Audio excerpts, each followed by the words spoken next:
नमस्कार शेतकरी बंधूंनो, मी संजय गोमासे, कावेरी सीड्स नाशिक। आज आपण कावेरी सीड्स सुपरगंधा या लाईव्ह प्लॉटवरती आलेलो आहे आणि आपल्यासोबत जे प्रतिष्ठित जानोरी मोहाडी या गावचे जे शेतकरी आहेत त्यांच्या लाईव्ह प्लॉटवरती आहे। तर आपण त्यांना कावेरीचे जे वाण आहे सुपरगंधा हा झेंडू कसा वाटला, त्यानंतर आपल्यासोबत ज्यांच्याकडनं रोपं आणलेले आहेत ते पण नर्सरीधारक आपल्यासोबत आहे। परत एक आपल्या धरती हायटेक नर्सरीचे संचालक आहेत ते सुद्धा आपल्या सोबत आहेत। तर या सगळ्या मंडळींना कावेरी सुपरगंधा हे वाण कसं वाटलं ते आपण थोडक्यात त्यांच्या सांगू। नमस्कार, काय नाव आपलं पूर्ण? राहुल जगन्नाथ। राहुल भाऊ, कुठली व्हरायटी लावली आपण? कावेरी सीड्सची सुपरगंधा। साधारण ही लागवड कधीची आहे?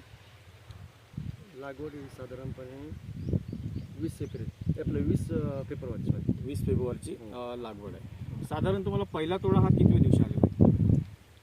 45 ते 50 दिवस। 45 ते 50 दिवसाचा पहिला तोडा आलेला आहे। साधारण आतापर्यंत तोडे किती झालेले आहेत? तिसरा तोडा आहे हा, 2 तोडे झाले। 2 तोडे झालेले आहे। आजचा जो तुमचा तोडा चालू आहे हा तिसरा तोडा आहे। तर राहुल भाऊ, आता तुमचा झेंडूमध्ये खूप मोठा अनुभव आहे, तुमच्या गावामध्ये मोठ्या प्रमाणामध्ये झेंडू केला जातो।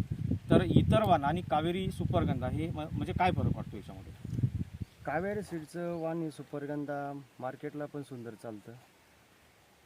फुल बॉल सेगमेंट असल्यामुळे व्यापारी पण पटकन माल घेतात।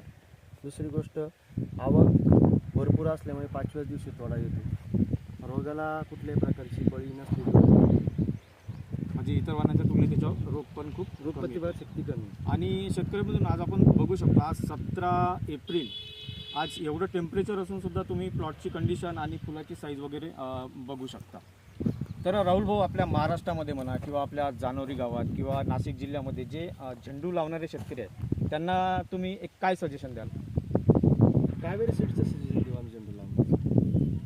म्हणजे जे काही शेतकरी झेंडू लावणार आहे तुम्ही त्यांना कावेरी सुपर गंधा लावा असं सांगाल। धन्यवाद।